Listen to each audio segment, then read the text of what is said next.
Alors que tout le monde est obsédé par les dernières motos sportives et les monstres d'aventure, il existe une société secrète de motards. Ils se promènent sur des motos qui coûtent moins que le paiement mensuel de voiture de la plupart des gens, souriant comme s'ils venaient de s'en tirer avec quelque chose. Ces motards, ce sont des seniors. Et les motos qu'ils conduisent? Eh bien, disons simplement que l'industrie de la moto ne veut pas que vous les connaissiez, parce qu'une fois que vous aurez découvert ces trésors cachés, vous ne voudrez peut-être plus jamais acheter une moto hors de prix. Numéro 12. Yamaha TW200 1987 à aujourd'hui. Voici une moto qui vous fera sourire à chaque fois que vous la conduisez. La TW200 existe depuis 1987 et Yamaha l'a à peine modifiée parce que, honnêtement, pourquoi réparer ce qui n'est pas cassé? Cette petite machine fonctionne avec un moteur monocylindre refroidi par air de 196 cm3. Elle développe environ 16 chevaux, ce qui semble minuscule jusqu'à ce que vous réalisiez que c'est exactement ce que vous voulez pour une conduite détendue. Le moteur est indestructible. Je parle de motos avec 50 000 miles qui ronronnent encore comme des chatons. Qu'est-ce qui fait que les seniors tombent amoureux de cette moto? Ces gros pneus. Sérieusement, ils sont énormes. 130 mm à l'avant et 180 mm à l'arrière. Vous pouvez rouler sur du gravier, du sable, même de petites bûches sans transpirer. La hauteur de la selle est de seulement 31 pouces et la moto pèse juste 278 livres. Monter et descendre, c'est comme monter sur une chaise. La TW200 utilise une transmission à 5 vitesses avec un embrayage manuel, mais le rapport est si convivial que vous pouvez pratiquement démarrer en deuxième vitesse. La première vitesse est pour grimper au mur, ce que vous ne ferez probablement pas, mais c'est bon de savoir que vous pourriez. Yamaha les propose à environ 4 700 $ neufs. Celles des années 2010 se vendent environ 3 000 à 3 500 $. Voici la partie folle. Une TW200 de 1990 et une TW200 de 2023 sont essentiellement la même moto. Les pièces sont partout. N'importe quel mécanicien peut travailler dessus et il fonctionnera éternellement avec un entretien de base. Les seniors adorent cette moto parce qu'il est impossible de se sentir intimidé par elle. Vous êtes assis droit, les guidons sont larges et confortables et l'expérience entière est tout simplement agréable. Pas de drame, pas de chichi, juste le pur plaisir de rouler. Numéro 11. Honda CT 110 Trail, 1980 à 2012. C'est la moto qu'a utilisée l'Australie pour la distribution du courrier pendant des décennies. Si c'est assez bon pour transporter le courrier à travers l'Outback, c'est probablement assez bon pour vos balades du week-end. Le CT110 est équipé d'un moteur monocylindre refroidi par air de 105 cm3, produisant environ 8 chevaux. Avant de rire, considérez ceci. Il fait plus de 100 miles par gallon, démarre à chaque fois et vous pouvez littéralement le conduire partout. Le moteur a une transmission semi-automatique, pas de levier d'embrayage à gérer. Il suffit de changer de vitesse avec le pied et c'est parti. Honda a fabriqué ses modèles de 1980 à 2012, les meilleures années étant 2008-2012 pour les modèles à démarrage électrique. Les motos plus anciennes avaient uniquement un kickstart, ce qui n'est pas idéal pour tout le monde. La hauteur de la selle est de seulement 30 pouces et demi et la moto pèse juste 230 livres. C'est comme rouler sur un vélo motorisé qui fonctionne vraiment. La vraie magie réside dans les détails. Le protège-chaîne garde votre pantalon propre. Les protège-jambes vous protègent de la boue et des pierres. Le porte-bagages peut transporter des courses, du matériel de camping ou tout ce dont vous avez besoin. La garde au sol est excellente pour une petite moto et ses pneus à crampons gèrent tout, de la chaussée au chemin de terre. Trouver un bon CT 110 d'occasion pourrait vous coûter entre 2 000 et 4 000 $ selon l'état et l'année. Ils deviennent plus difficiles à trouver car les propriétaires ne les vendent jamais. L'entretien est simple. Changement d'huile, nettoyage du filtre à air et réglage occasionnel des soupapes. C'est tout. Les seniors découvrent cette moto et se demandent pourquoi personne ne leur en a parlé plus tôt. C'est un moyen de transport fiable qui est incroyablement amusant. Vous ne pouvez pas aller assez vite pour avoir des ennuis, mais vous pouvez aller où vous voulez. Numéro 10. Suzuki Van 200 2003 à 2016. La réponse de Suzuki au TW200, mais avec sa propre personnalité. Le Van 200 a été fabriqué de 2003 à 2016 et c'est l'une de ces motos qui vous fait vous demander pourquoi Suzuki a arrêté de la produire. Le moteur est un monocylindre de 199 cm3 refroidi par air produisant environ 19 chevaux. Il a plus de punch que le TW200, mais reste incroyablement maniable. La transmission à 5 vitesses est fluide et l'embrayage est suffisamment léger pour que votre main ne se fatigue pas dans la circulation. Ce qui distingue le Van Van, ce sont ses pneus ballons. Ils sont encore plus larges que ceux du TW200 et ils rendent la moto incroyablement stable et confortable. Vous pouvez passer sur des nids de poules qui feraient vibrer vos dents sur d'autres motos et le Van Van les survole simplement. La hauteur de la selle est de 31 pouces et demi et la moto pèse 293 livres. Le style est rétro cool sans en faire trop. Elle ressemble à ce que les motos devraient être. Simple, honnête et fonctionnel. Suzuki a inclus quelques belles touches. Le démarrage électrique était de série. Les instruments sont clairs et simples. Le phare est en fait assez bon pour une petite moto. Le réservoir de carburant contient 3,2 gallons, vous offrant une autonomie sérieuse avec l'excellente économie de carburant. Les Van Van 200 d'occasion se vendent entre 3 000 et 4 500 $ selon l'année et l'état. Les modèles 2013-2016 avaient l'injection de carburant, ce qui vaut la peine d'être recherché. Les modèles plus anciens à carburateur sont bien aussi, juste légèrement moins pratiques. L'entretien est simple. Le moteur est pratiquement identique à d'autres monocylindres Suzuki, donc les pièces et le service sont faciles à trouver. Ces motos peuvent facilement parcourir 40 000 miles avec un entretien de base. Les seniors qui trouvent des Van Van 200 ont tendance à les garder pour toujours. Elles sont parfaites pour les courses en ville, les explorations du week-end ou simplement pour le plaisir de rouler. Numéro 9, Kawasaki Eliminator 125 1987 à 2007. Voici une moto que Kawasaki a fabriquée pendant 20 ans, mais qui est aujourd'hui complètement oubliée. L'Eliminator 125 était leur cruiser d'entrée de gamme et elle est parfaite pour les seniors qui veulent ce look de cruiser bas sans le poids et la complexité. Le cœur est un moteur monocylindre de 124 cm3, refroidi par air, produisant environ 12 chevaux. Il ne va pas gagner des courses, mais il peut rouler à 88 km/h toute la journée. Le moteur est basé sur le design éprouvé KLX de Kawasaki, donc la fiabilité est excellente. Ce qui rend cette moto spéciale pour les seniors, c'est la position de conduite. Elle a des commandes avancées, un guidon recourbé et une hauteur de selle basse de 67 cm. Vous êtes assis dans la moto plutôt que dessus, comme les grandes cruisers. Mais à seulement 253 livres, elle est maniable pour tout le monde. La transmission à 5 vitesses a un embrayage léger. La moto démarre facilement, fonctionne en douceur et consomme environ 70 miles par gallon. Le réservoir de 2,6 gallons vous offre près de 200 miles d'autonomie, parfait pour les excursions d'une journée.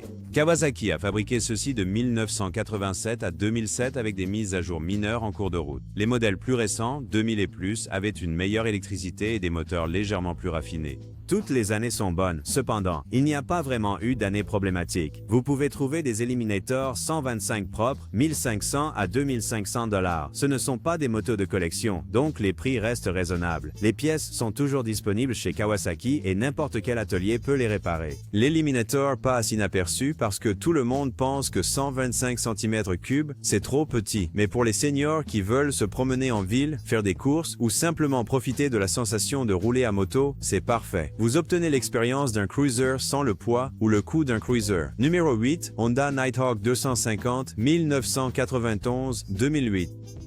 La petite moto standard de Honda qui a su faire ses preuves. La Nighthawk 250 a fait partie de la gamme Honda pendant 17 ans et il y a une bonne raison à cette longévité. Le moteur est un 234 cm3 bicylindre, refroidi par air, produisant environ 20 chevaux. Il est fluide, fiable et étonnamment vif pour sa taille.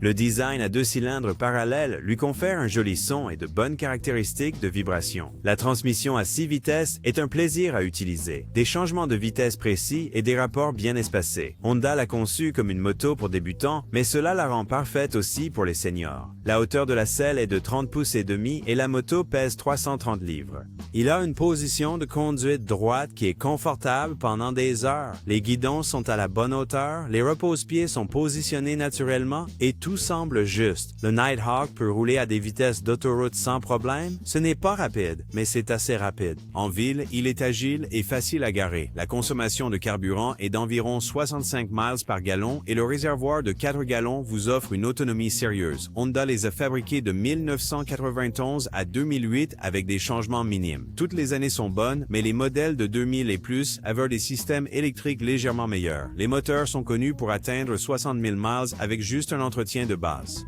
Les Nighthawk 250 d'occasion se vendent entre 2000 et 3500 selon l'état et le kilométrage. Ils deviennent plus difficiles à trouver en bon état car les gens ont tendance à les garder. Quand vous en trouvez un, saisissez-le. Ce que les seniors aiment chez le Nighthawk, c'est son honnêteté. Il ne prétend pas être autre chose. C'est juste une bonne moto solide qui démarre à chaque fois, fonctionne sans à-coups et vous emmène là où vous allez sans aucun drame. Numéro 7. Yamaha XT 225 1992-2007. Le dual sport silencieux de Yamaha dont personne ne parle mais que tout le monde adore une fois qu'il l'a essayé. Le XT 225 a été fabriqué pendant 15 ans et c'est l'une des motos les plus sous-estimées jamais fabriquées. Le moteur est un 223 cm3 monocylindre refroidi par air produisant environ 18 chevaux. Il a un contrebalancier donc il est remarquablement fluide pour un gros monocylindre. La transmission à 5 vitesses est parfaitement adaptée à la fois pour la route et les sentiers légers. Ce qui rend la XT 225 spéciale, c'est sa polyvalence. Elle ressemble à une moto de cross, mais elle est parfaitement à l'aise sur la route. La hauteur de selle est de 32 pouces, mais la moto ne pèse que 256 livres, donc elle ne semble pas haute. La position de conduite droite est confortable et les larges guidons vous offrent un excellent contrôle. Yamaha a conçu cette moto pour être conviviale. Le démarrage électrique était de série dans les années suivantes. La suspension est suffisamment moelleuse pour le confort, mais assez capable pour un travail léger hors route. La garde au sol vous permet d'aborder les routes accidentées sans souci. Les meilleures années sont 2001-2007 lorsque Yamaha a ajouté le démarrage électrique et affiné le moteur. Les modèles plus anciens avec uniquement le kickstart sont bien si cela ne vous dérange pas de donner des coups de pied, mais le démarrage électrique vaut la peine d'être recherché. Vous pouvez trouver de bons XT 225 pour 2500 à 4000 $ selon l'année et l'état. Ils conservent bien leur valeur car ce sont des motos vraiment utiles. L'entretien est simple. Les monocylindres refroidis par air sont à peu près aussi basiques que les motos peuvent l'être. Les seniors qui découvrent la XT 225 souhaitent souvent l'avoir trouvée plus tôt. C'est la moto parfaite pour quelqu'un qui veut explorer les routes secondaires, les routes de service forestier ou simplement se promener en ville. Vous pouvez aller partout et faire n'importe quoi sur une XT 225. Numéro 6, Honda Rebel 250 1985-2014.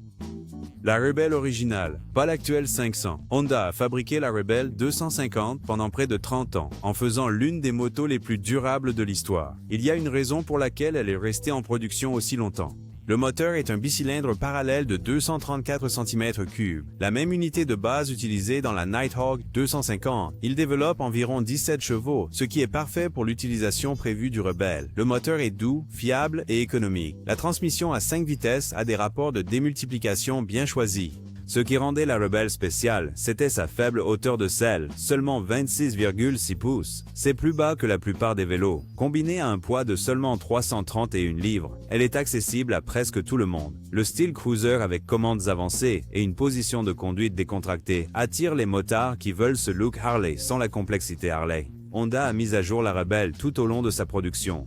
Les premiers modèles, de 1985 à 1986, avaient un style différent. Les modèles de 1987 à 1999 avaient le look classique que tout le monde se rappelle. Les motos de 2000 à 2014 ont eu des améliorations mineures, mais étaient essentiellement les mêmes. La Rebel peut croiser à 65 miles par heure, bien qu'elle soit plus à l'aise à 55. En ville, c'est parfait. Facile à conduire, facile à garer et économique. La consommation de carburant est d'environ 70 miles par gallon et le petit réservoir offre tout de même une autonomie décente. Les Rebel 250 d'occasion sont partout, avec des prix allant de 1500 à 3000 $ selon l'année et l'état. Les pièces sont bon marché et disponibles partout. N'importe quel atelier peut les réparer et l'entretien est minimal. Les seniors adorent la Rebel parce qu'elle n'est pas intimidante, mais donne toujours l'impression d'une vraie moto. Vous obtenez l'expérience cruiser sans le poids, le coût ou la complexité des motos plus grandes. Numéro 5. Suzuki GN 250 1980 à 2001. La moto monocylindre basique de Suzuki qui fonctionnait tout simplement. La GN 250 a été en production pendant près de 20 ans, principalement inchangée car elle faisait tout ce qu'elle devait faire parfaitement. Le moteur est un monocylindre de 249 cm3 refroidi par air produisant environ 17 chevaux. Il est équipé d'un contrebalancier pour réduire les vibrations et il est étonnamment doux pour un gros monocylindre. La transmission à 5 vitesses est fiable et bien adaptée à une utilisation en ville et sur autoroute. La GN 250 est une moto standard dans le sens le plus pur. Position de conduite droite, repose-pied monté au milieu et siège confortable. La hauteur de la selle est de 31 pouces et la moto pèse 304 livres. Elle est accessible et maniable pour tout pilote. Suzuki a construit ses motos pour être fiables et économiques. Le moteur peut facilement parcourir plus de 50 000 miles avec un entretien de base. Les pièces sont peu coûteuses et toujours disponibles. La consommation de carburant est d'environ 65 miles par gallon et le réservoir de 3,4 gallons offre une bonne autonomie. Les meilleures années sont les plus récentes, 1995-2001, lorsque Suzuki avait affiné tous les détails. Les modèles plus anciens sont bien aussi, mais les modèles plus récents avaient une meilleure électricité et un peu plus de puissance. Vous pouvez trouver des GN 250 pour 1500 à 2500 $, ce qui en fait l'une des meilleures affaires de moto disponibles. Elles ne sont pas tape à l'œil ou excitantes, mais ce sont des motos honnêtes qui font le travail. Ce que les seniors apprécient du GN 250, c'est sa simplicité. Il n'y a rien de compliqué ou d'intimidant à son sujet. Il démarre, roule et vous emmène là où vous allez. Parfois, c'est exactement ce que vous voulez dans une moto. Numéro 4, Kawasaki KLX 250S 2006 à 2006. Le Dual Sport homologué pour la route de Kawasaki est parfait pour les seniors qui veulent explorer. La KLX 250S a été fabriquée pendant 10 ans et c'est l'un des petits Dual Sport les plus performants jamais conçus. Le moteur est un monocylindre de 249 cm3 refroidi par liquide produisant environ 22 chevaux. Il a une injection de carburant après 2009, un démarrage électrique et une excellente fiabilité. La transmission à 6 vitesses est fluide et bien adaptée à une utilisation sur route et tout terrain. La KLX 250S a une hauteur de selle de 35 pouces, ce qui semble élevé, mais la moto ne pèse que 291 livres. La selle est étroite, donc vous pouvez poser vos pieds plus facilement que les chiffres ne le suggèrent. La position de conduite droite et les guidons larges offrent un excellent contrôle et confort. Ce qui rend cette moto spéciale, c'est sa capacité. Elle est tout aussi à l'aise sur le bitume que sur les chemins de terre. La suspension est excellente, la garde au sol est généreuse et les pneus à crampons gèrent tout bien. Vous pouvez aller au travail puis prendre les routes forestières pour rentrer chez vous. Les modèles à injection de carburant de 2009 et plus sont ceux à choisir. Les motos à carburateur plus anciennes sont correctes, mais l'injection rend tout plus facile. Toutes les années sont fiables cependant. Kawasaki les a construits pour durer. Les motos KLX 250S d'occasion se vendent entre 3 000 et 4 500 $ selon l'année et l'état. Elles conservent bien leur valeur car ce sont des motos vraiment utiles. L'entretien est simple et les pièces sont facilement disponibles. Les seniors qui se lancent dans le Dual Sport commencent souvent avec des motos comme celle-ci. Ce n'est pas intimidant, mais c'est suffisamment performant pour gérer tout ce que vous êtes susceptible de rencontrer. Parfait pour explorer les routes secondaires et les endroits oubliés. Numéro 3, Honda XR 250L 1991 à 1991. La version homologuée pour la route de Honda de leur légendaire moto tout-terrain XR 250R. La XR 250L n'a été fabriquée que pendant 6 ans, mais elle est devenue un favori culte parmi les motards qui apprécient la simplicité et la fiabilité. Le moteur est un monocylindre de 249 cm3 refroidi par air, produisant environ 18 chevaux. Il est basé sur les moteurs de course XR de Honda, donc la fiabilité est légendaire. La transmission à 5 vitesses est robuste et bien étagée. Ce moteur fonctionnera indéfiniment avec un entretien de base. La XR 250L a une hauteur de selle de 35,8 pouces et pèse 260 livres. Elle est haute mais légère et la selle étroite facilite l'accès au sol plus que prévu. La position de conduite est confortable pour les longs trajets et la moto se manie magnifiquement bien sur route et hors route. Honda n'a fabriqué ceci que de 1991 à 1996, 1996 étant la dernière année. Toutes les années sont bonnes, mais les modèles plus récents avaient des systèmes électriques légèrement meilleurs et des améliorations. Ces motos deviennent rares parce que les gens qui les possèdent ne les vendent pas. Ce qui rend la XR 250L spéciale, c'est sa capacité à aller partout. Elle est homologuée pour la route avec des lumières et des clignotants, mais c'est essentiellement une moto tout-terrain. Vous pouvez rouler sur des sentiers forestiers, des chemins de terre et partout où vous voulez explorer. Trouver une bonne XR 250L coûtera entre 3 000 et 5 000 $. Elles ne sont pas bon marché car elles deviennent rares, mais mais elles en valent la peine. L'entretien est simple et les motos fonctionneront pendant des décennies avec soin. Les seniors qui veulent explorer l'arrière-pays adorent ces motos. Elles sont assez légères pour être maniées quand les choses se compliquent, assez fiables pour vous ramener chez vous et assez capables pour aller partout où vous osez les diriger. Numéro 2. Yamaha SR 250. 1980 à 1985, le classique monocylindre standard de Yamaha qui est devenu un favori parmi les motards qui apprécient les motos simples et honnêtes. La SR 250 n'a été fabriquée que pendant 6 ans, mais elle a laissé une impression durable. Le moteur est un monocylindre de 249 cm3 refroidi par air produisant environ 21 chevaux. Il a un son et un caractère distinctif que les motos modernes ne peuvent égaler. La transmission à 5 vitesses est fluide et précise. Le moteur est connu pour sa fiabilité et sa longévité. La SR 250 a des proportions classiques, une hauteur de selle de 30 et 1 pouce, un poids de 312 livres et une position de conduite droite. Le style est intemporel avec des lignes épurées et sans encombrement inutile. Cela ressemble à ce à quoi une moto devrait ressembler. Yamaha les a fabriqués de 1980 à 1985 avec les modèles plus récents légèrement raffinés. Toutes les années sont bonnes, bien que trouver des exemplaires en bon état devienne difficile. Ces motos ont développé un suivi parmi les motards qui apprécient leur simplicité. Ce qui rend la SR 250 spéciale, c'est son caractère. Ce n'est pas rapide ni high-tech, mais il a de la personnalité. Le moteur a un bruit distinctif, la maniabilité est précise et tout dans la moto semble intentionnel et honnête. Les SR 250 en bon état se vendent entre 2500 et 4000 $ selon l'état et l'originalité. Elles ne sont pas bon marché pour une petite moto de 40 ans, mais elles deviennent des objets de collection. Les pièces peuvent être difficiles à trouver, mais les motos sont suffisamment simples pour que la plupart des problèmes soient réparables. Les seniors qui conduisent des SR 250 disent souvent que cela leur rappelle pourquoi ils sont tombés amoureux des motos au départ. C'est pur, simple et honnête, tout ce que les motos modernes ne sont souvent pas. Numéro 1. Honda CM 250C 1980 à 1985. Le custom cruiser de Honda que personne ne se souvient mais que tout le monde adore une fois qu'il l'a essayé. La CM 250C était la réponse de Honda à la folie des cruisers du début des années 1980 et c'est encore l'un des meilleurs petits cruisers jamais fabriqués. Le moteur est le bicylindre parallèle éprouvé de 234 cm3 de Honda produisant environ 17 chevaux. C'est le même moteur de base utilisé dans la Rebel et la Nighthawk, donc la fiabilité est excellente. La transmission à 5 vitesses est fluide et bien adaptée à l'utilisation en cruiser. Ce qui rendait la CM 250C spéciale, c'était son style et son ergonomie. Il avait une hauteur de selle basse de 27 pouces et demi, des commandes avancées, des guidons inclinés vers l'arrière et des proportions classiques de cruiser. À 342 livres, il était maniable mais suffisamment substantiel pour se sentir comme une vraie moto. Honda n'a fabriqué le CM 250C que de 1980 à 1985, le rendant relativement rare aujourd'hui.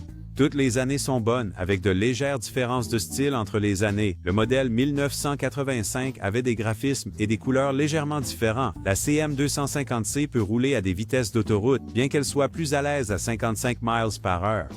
En ville, c'est parfait, facile à conduire, confortable et économique. La consommation de carburant est d'environ 65 miles par gallon. Trouver une bonne CM 250C est difficile car elles sont rares et les gens ont tendance à les garder. Quand vous en trouvez une, attendez-vous à payer entre 2000 et 3500 $ selon l'état. Les pièces peuvent être compliquées, mais le moteur partage des composants avec d'autres Honda Twin. Les seniors qui trouvent des CM 250C disent souvent que c'est la moto parfaite, assez petite pour être maniable, assez grande pour être satisfaisante et assez élégante pour en être fier. C'est tout ce qu'une moto doit être et rien de plus. Ces 12 motos prouvent que vous n'avez pas besoin de dépenser beaucoup d'argent ou d'acheter le dernier modèle pour profiter de la moto. Parfois, les meilleures motos sont celles que tout le monde a oubliées. Maintenant, voici ce qui est vraiment intéressant. Ces 12 motos ne font qu'effleurer la surface. Il existe tout un réseau souterrain de motards seniors qui ont découvert encore plus de trésors cachés dont personne ne parle. Des motos qui ne coûtent presque rien, mais offrent tout ce dont vous avez besoin. C'est un tout autre monde là-bas.